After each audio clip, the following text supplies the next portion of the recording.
occupied Palestinian territories. Over 4 million Palestinians call the West Bank and Gaza home. As a result of the Israeli occupation, their freedom of movement and economy are nearly entirely controlled by the Israeli army. In recent years, this form of control has been visibly reduced, but according to attorney Yael Berda, it's reduced only visibly. Berda represents Palestinians in the territories. Her latest book, The Bureaucracy of Occupation, was published in July. I call it phantom sovereignty because there's this huge control, omnipotent, omnipresent form of governmental control that literally controls not only the lives but the physical movement of people. And perhaps the most powerful organ in the bureaucracy of the occupation is the Secret Service. The Shabak. The Shabak. In her book, Berda illustrates how the methods by which the Shabak gathers information on Palestinians have changed over the past 45 years, since Israel has occupied the Palestinian territories. The new borders that were introduced by Oslo actually redefined the work of the Secret Service itself. Before the Oslo Accords, the Secret Service gathered information through human agents. In the new situation, in which the population became entirely dependent on the permit regime to obtain documents that would allow people freedom of movement to do every single thing that is necessary for their daily life. That meant that there was an extreme power of classification and of directing the population. Anan Kuzmar is a political activist with the Rights to Education campaign at Birzeit University in the West Bank metropolis of Ramallah. Israel is trying to make the occupation less visible, but at the same time trying to increase their control of every aspect and detail of Palestinian life. And through this control, Israel is trying to exploit any point of interaction between a Palestinian and the Israeli occupation authorities. There comes a moment where you might need to go there for medical treatment. Then you're under intense pressure. The permit system is not the only way that Israel is doing this, but also the permit system allows Israel to turn vast layers of Palestinian society from potential agents for change, potential players in fighting for ending the occupation, into basically captives without being in prison, in some sort of a bigger prison. In her infographic, designer and activist Michal Wexler explains how this happens. Let's say you live in the West Bank and you want to enter Israel to go to the sea. Are you Jewish? If the answer is yes, you can just go. But if it's no, the only way you can enter Israel is if you have an authorized job, require specific medical help, or if you're another humanitarian case. In which case you can apply through an NGO to the Israeli civil administration known as Kogat, the branch of the Israeli army in charge of the occupation. Kogat will then coordinate with the Secret Service to identify if you've participated in any kind of resistance to the Israeli occupation, including nonviolent protests.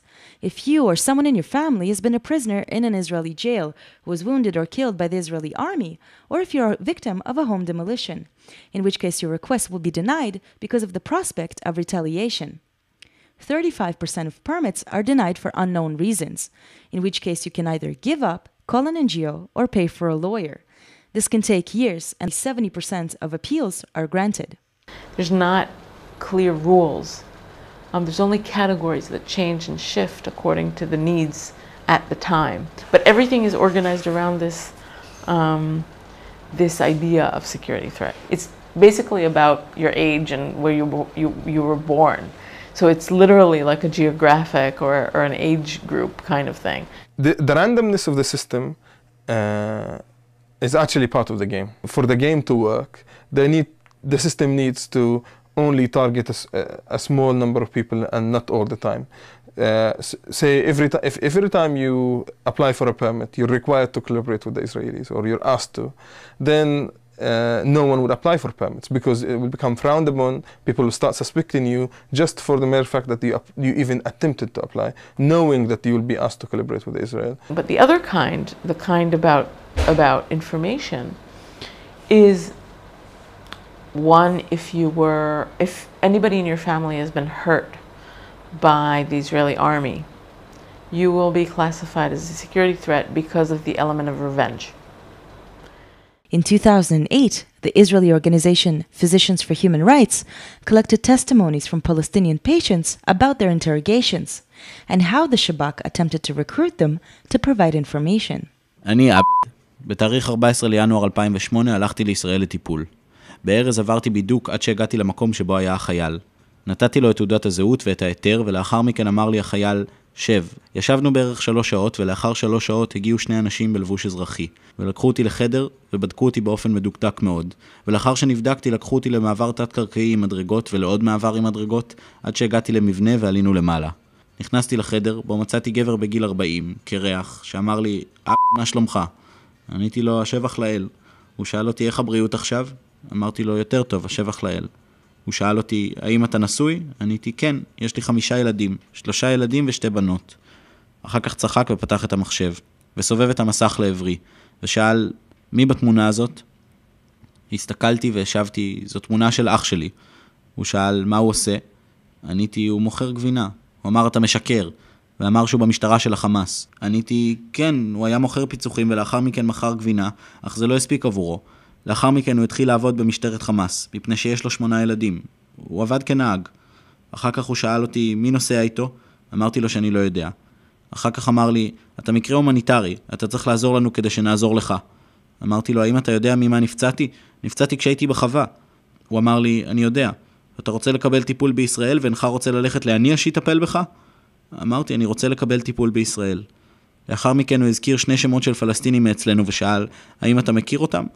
אמרתי, כן, הם שכנים שלי. אחר כך הוא שאל אותי, מי עובד אצלכם בחמאס? עניתי לו שאני יודע. אחר כך אמר לי, לא תיכנס. אחר כך הוציא אותי מהחדר לחדר אחר למשך 5 דקות. אחר כך לקחו אותי החוצה, ולאחר שישבתי 5 דקות, קרא בשמי חייל ואמר, עליך לחזור לעזה. The gathering of intelligence is done for its sake itself.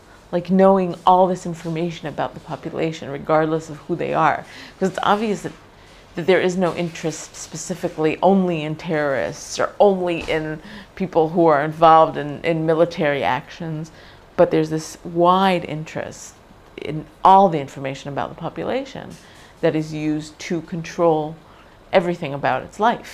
A lot of the information is very mundane, is very, very daily, and is about surveillance of the deepest kind.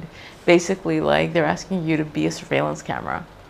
Like, tell me when your neighbor Yusuf leaves the house and takes his car. What's in the inside of someone's house? Now, trying to figure out why this information was interesting, then someone told me that had worked previously in the Secret Service. He said, oh, that's a very powerful thing, because if I can invite someone and I can tell him, oh, you have that painting on your wall that so-and-so gave to you. It makes them feel like that all their life is open and all their secrets are known to you, even though they're not. And so that gives like an extra amount of power when you're trying to pressure somebody to become an informer. The perception within the society that Israel knows everything, that they can tap your phone, they've got obviously now cameras basically permanently held by balloons over the Gaza Strip. We have one now in Ramallah. I'm not sure if you've seen it. It's there not to record. I mean, what's a camera going to record over Ramallah? Okay, but it's there to make that statement. We've seen trends of arresting students in the beginning of the semester. So basically, new students enroll, they get involved in certain political student groups. And a few days later, they either get arrested and, for a year or so. And that's definitely enough to put off quite a lot of people from any form of political activism. And sometimes they target more veteran activists because, if you're a new student on campus, you join a student group and, one of the figures of the student group is arrested, then you start fearing for yourself straight away. Rahwi Karkaz is a resident of Gaza. 3 years ago, he had a motorbike accident and underwent surgery. In July, he was supposed to reach Tel Aviv for further treatment and another operation. To get his permit, he was invited for an interrogation at the Erez crossing, through which he would be able to reach the hospital in Israel. أنا خدوني من على مخصوم إيرز وكان معايا مقابلة مع المخابرات الإسرائيلية وقعدت معهم ساعتين لسه يجاوبوني على عدة أسئلة يعني على بيتي انحرق وعلى مصنع أخوتي يعني انضرب 3 مرات في الطيارات الإسرائيلية. بعد هيك أخذوني على سجن عسقلان على مركز التحقيق الكبير في عسقلان. قعدت 13 يوم ليل مع نهار التحقيق جاري على انه انت تابع لحركة حماس وانت بتساعد حماس في تصنيع صواريخ ومتفجرات. فانا كنت يعني التحقيق كان بتعبني كثير وكانوا يعني يستعملوا الشتم والمسبات معايا. Earlier in August, the Supreme Court ruled on a request by human rights organizations to re-examine how the state investigates complaints by Palestinians of torture at the hands of the Shabak. In the last decade, nearly 600 such complaints were filed, but not one led to a criminal investigation. The Supreme Court refused to amend the law. At the time of writing, both the Shabak and Kogat, the Israeli army's administrative branch in charge of the occupation, failed to provide a statement or response. For The Real News, I'm Leah Turochansky at Kalandia Checkpoint.